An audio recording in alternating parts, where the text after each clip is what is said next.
Hello, hello, hello, and welcome to the second episode of What Sharon Said.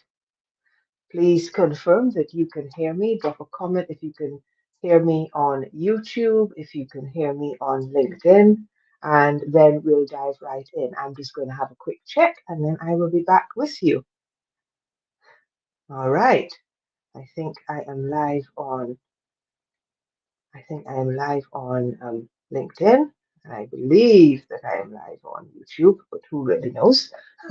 But with all that, I'm going to get right to it. Okay, so I am Sharon Hurley Hall, author of I'm Tired of Racism, founder of the Share Anti-Racism community and Sharon's Anti-Racism newsletter, co-founder of the Introvert Sisters, and an introvert conquering her fear of video. So how am I doing? Okay, thank you. I appreciate the confirmations from LinkedIn and YouTube that you are hearing me. So let us dive in. So I wanted this show to be about more than just anti-racism, simply because I talk about anti-racism in pretty much everything else that I do. But of course, it's always going to be foundational. But I wanted a space where we could connect around anything. So hence three segments, life, learning, and anti-racism. And so with that, let's get straight into the life segment. Feel free at any point to drop questions or comments in the chat. I'll be checking periodically to respond. Okay. Hello, hello, Ellen. I know that my mother is listening in. I don't know who LinkedIn user is, but I'm happy you're here. Okay. So today, some people are observing Valentine's Day while others are ignoring it completely. I really don't judge, it's an individual choice. For me, it's a good reason for an extra date night. And in fact, my husband and I will be going out for Indian food tonight. When I was first married, we always made sure to observe it on the day, just from the point of view of not taking each other for granted, really. These days, we often go before or after to avoid the crowds, although we almost always exchange cards. But strangely enough, when February the 14th rolls round, Valentine's Day is not the first thing on my mind. In fact, it's my friend Alex who died by suicide in 2010 because February the 14th was her birthday. We used to laugh a lot about that. You know, Alex was the first friend that I made when I moved to London. She had a habit of adopting strays, having been pretty lonely herself when she first got there from the Midlands. Um, and, a lot of my get togethers were hanging on, not in a bad way, to her friend group. She'd invite me round, or we'd go different places. In fact, one of the funniest things that ever happened was that a bunch of us decided that we were going to go to Windsor Castle, but somebody was late, and we got there just after the doors shut for the last entry for the day. So we made lemonade from lemons and found a nice patch of grass and had a picnic on the grass with the food that we had brought with us. So, you know, so even after I moved out of London, Alex and I still kept in touch. In fact, in my house right now is a bright orange blanket that she bought for my daughter when she was born. And I still have an olive green cap that's a souvenir of the last time that we spent together. I'd gone over to England, visited her, and we went shopping. And she said, "Yeah, you're going to need a cap. You're out there in the heat." And she happened to find this one and said, "What do you think of this?" It was olive green, one of my favorite colors. And so, yeah, that was something that I did. We had a lot of happy times. Sitting on the South Bank in the sunshine, setting the world to rights, watching films at the Prince Charles Theatre in Leicester, which was a place where you could go and see a couple of films for less than £2 at the time, which, is a very tiny amount of money given the price of cinema tickets. You know, enjoying one of her famous vegetable curries. So I wrote a poem after she died, and although I won't read the whole thing, a few things stand out as I looked at it again. You know, for with your life you took more than you knew, the part of you that's part of us. And it always gets me to thinking about the brevity sometimes of life, the fact that we have to make the most of every moment. Um, and gratitude for the presence of wonderful people in our lives. So I still miss Alex, so I'm wishing her a happy celestial birthday wherever her essence is hanging out these days. Ah, yes, morning Linda, morning Lisa, morning Holly. Really really good to see you all there. So yeah, I that is what tends to come to mind on this day. I cannot see February the 14th coming up without thinking of my friend. And I'm sure that many of us have those dates that, are a little bit bittersweet in many ways. So that's what I wanted to share today. Um, she would actually be amazed knowing me that I'm doing something like this. But anyway, onwards, let's talk about the learning segment. And as I said, feel free to drop any comments. Um, in the chat. I can see them all, so I should be able to respond. Okay, so the last time on episode 1, there was a question from Linda. How do you grow your audience when you are starting from ground zero? And this can apply to any medium from a podcast to a newsletter. I would love your take on this. Thank you, Lisa. I'm glad you liked it. It's the poem was one of those things that you know how it is with poetry. Sometimes things just come to you, and I cannot ever look at it without thinking of that time and without remembering Alex. Okay, so before we descend into floods of tears, which I'm not usually given to, let's turn to Linda's question. And so, as I was thinking about this, I thought there are lots of ways to answer the question of where do you start. But as I'm very fond of saying, the only way to start is to start. You could choose to do it strategically, or you could choose to see what works and refine your strategy. Thinking back to both Sharon's anti racism newsletter and the Introvert Sisters podcast, our approach in both cases was very similar. Tell everyone on every platform every few days. That is basically what it boils down to, right? It is like once you see what platform is bringing people to your door, then you focus on that platform and you tell everyone on those platforms every few days. I mean, I know it sounds really simple, but that is pretty much what it boils down to as an overall approach. Although I am going to get into the weeds a little bit. Yes, indeed, Asmara. That is basically what it boils down to. Okay, so as you know, that I believe in transparency, so I shared, and Lisa and I also shared the prep phase, the launch phase, the problems we'd had, testimonials. But if I had to break it down, I'd break it into a couple of phases. I'd start with the pre-launch, right? All of us have audiences in different places. We have our LinkedIn network. We have the people who are following us on different social media platform. We have, if we're sensible, an email list. I mean, I've talked before many times in many places about why it is important for you to have an email list, right? So you let people into the behind the scenes. In my experience, people love to know what's going on.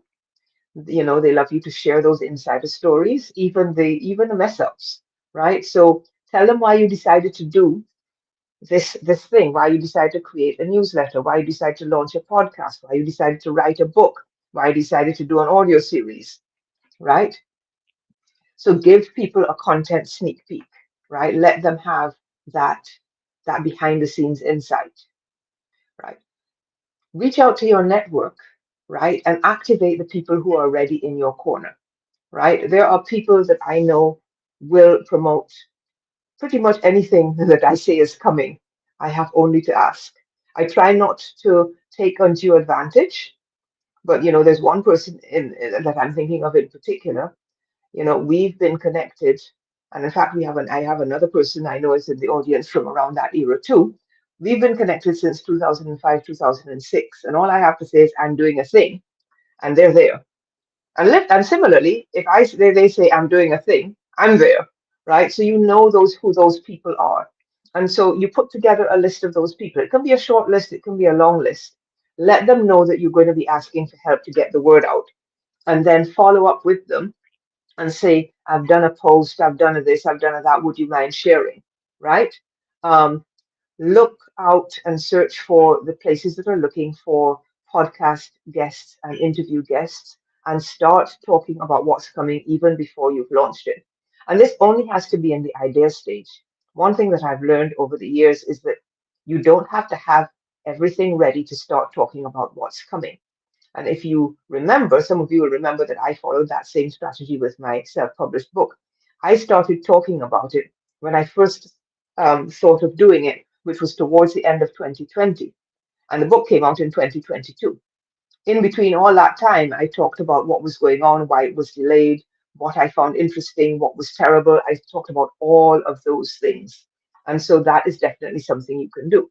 And a really simple thing you can do is add a link to what's coming to your email signature and your standard bio. Just going to stop and check the comments. Right. I get some comments to say, do take advantage of your network. So thank you very much. Thank you, Asmara. Uh, yes, Asmara is one of those people. And many people who are here today are those people. And so I'm really glad to have all of you in my community. Okay, so what happens next? You get into the launch phase. Okay, so you're in the launch phase. You can consider a launch event. And a launch event doesn't necessarily have to be public, it can be kind of in your own mind in as well, right? So you can ramp up your socials, add more podcast appearances and interviews, consider a giveaway or a contest to build some buzz. Um, again, lean into the people that already know you and help and let them help to get you the word out to people that don't know you, right? Look for opportunities.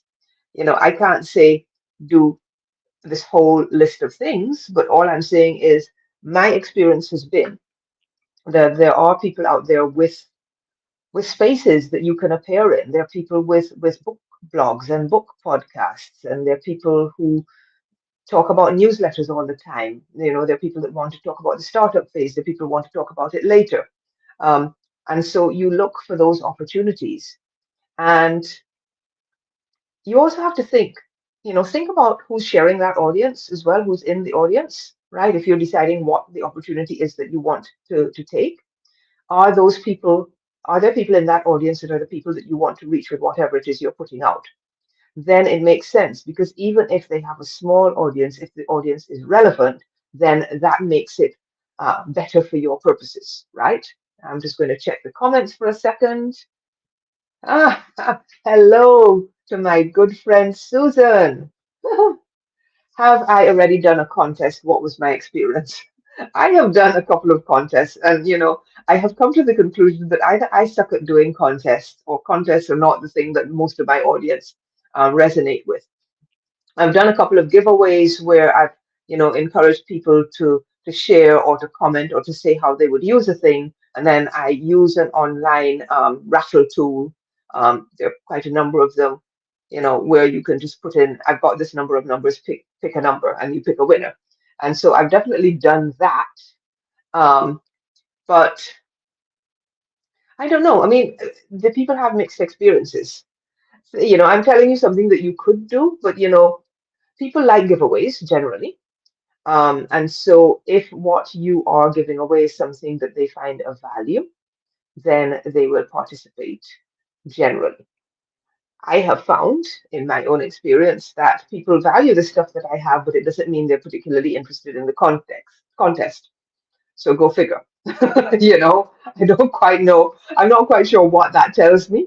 I haven't given up on the idea of using contests, but I don't use them often.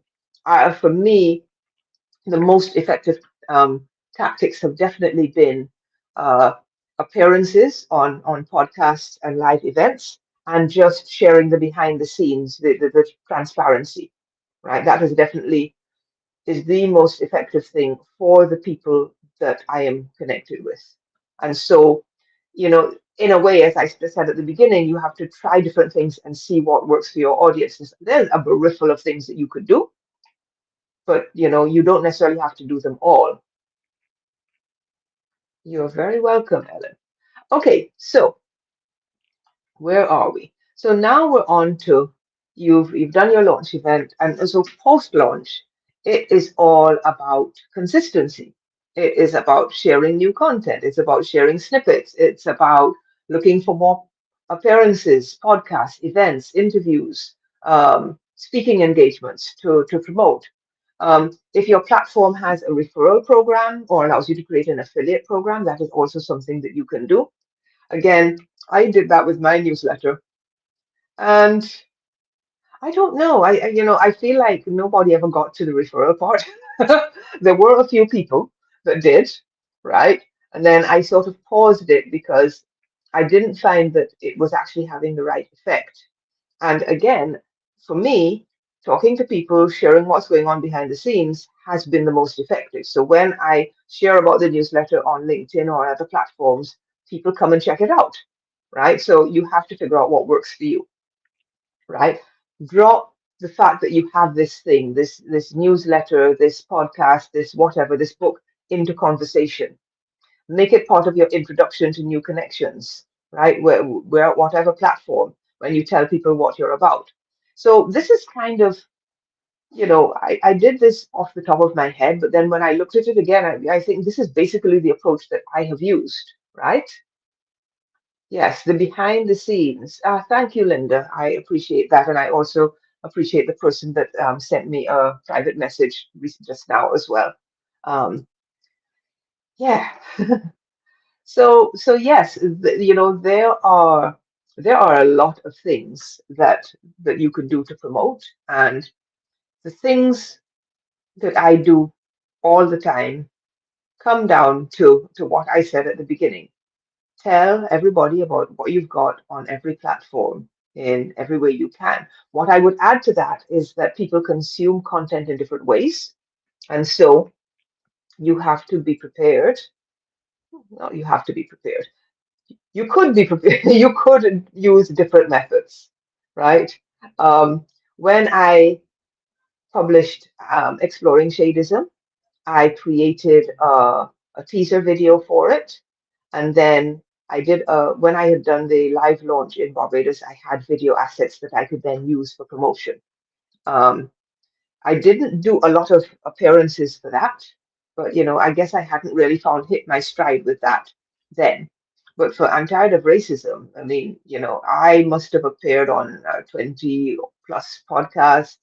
I did events, I did all of those things, and the book is still selling. So I hope that that answered your question, Linda. And if there are follow-up questions, feel free to drop them in the chat. Yeah, talk about it is that simple, Ellen. We talk about what we're doing. We don't have to. Sometimes we make marketing and promotion into this huge, unwieldy beast that we're afraid of, but we don't have to be afraid of it. And I'm sure that everybody who's listening now can think of a conversation that I've had with them where I've said, all you have to do is this. You talk to the people and tell them what you're doing, right? Um, I know that. I know that to be the case. Okay, so I hope that answered your question. If there's a follow-up question or if there's anything that you're thinking of that you would like me to cover in a future episode, feel free to drop it in the chat. And um, now I'm going to turn to the rest of learning, right? Which is a film that will make you cry like a baby, especially in episode 1, is a drama based around the Lockerbie investigation called Lockerbie, starring Colin Firth. Some of you already know this, but I read every day, right? Not necessarily good and worthy stuff. My tastes are pretty eclectic. And I've done that, I think, pretty much since I was 8 years old. So books for me are a window to the world, and I find that I can learn just as much from fiction, which I read voraciously, as from nonfiction, which I read less often, although much more often now that I'm an anti-racism activist. So I read sci-fi, thrillers, mysteries, not cozies, novels about women, and much, much more. So one unusual book that was recommended to me last year was A Psalm for the Wild Built by Becky Chambers. It has robots and humans, an expansive approach to gender, and it was both refreshing and hopeful. I don't want to spoil it, so I'm just going to leave that with you. And before I move to anti-racism, let's just look at the chat.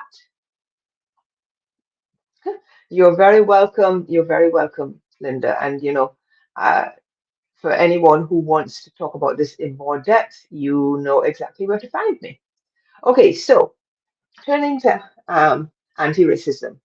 Um, I'm just going to say that Kendrick thing, this Super Bowl halftime show, which frankly I don't think I've ever watched other than snippets when people have said, you know, this was worth watching. It was a masterpiece. There were so many layers to it. And so I actually went back and watched the whole thing. And the fact that 47 was having to watch all that black excellence on display was the icing on the cake for me. So culture, history, story, joy, it was everything. And so digging in, I also, I hadn't didn't even realize that he had won a Pulitzer some time back for his work. And it kind of reminded me of the early days of Calypso in the Caribbean, when the most accomplished purveyors of the craft imbued them with social commentary in colonial and immediately post-colonial times. And it was a way of fighting back and getting the message out there, which is something that has been part of, indigenous and ancestral cultures from time, you know? Yes. Oh, thank you for the recommendation, Linda. I see This Motherless Land. And yes, it was just it was just everything, wasn't it? Okay, and I am also enjoying seeing the women of the global majority in the US calling out some of the BS, right? Um, Representative Jasmine Crockett, Ilan Omar, Alexandria Ocasio-Cortez, and others. I feel like as anti-racists, it's time for our villain era. We know what's right and we won't be swayed. So, yes, there you go. I really thought when I first started doing this that I was going to have trouble filling 15 minutes, but as it turns out, I don't. So, that is it for today. If you have any questions, any comments you'd like me to answer next time, feel free to drop them in the chat. Follow me on LinkedIn, uh, connect with me, and thank you so much, everyone, for being here. Because of my travel plans, there's going to be a slight delay, so the next episode will be on March 15th. And I've already created the event, so feel free to check it out on LinkedIn or YouTube. You can sign up and today so that you don't miss it. So see you next time. Thanks for being here. Bye.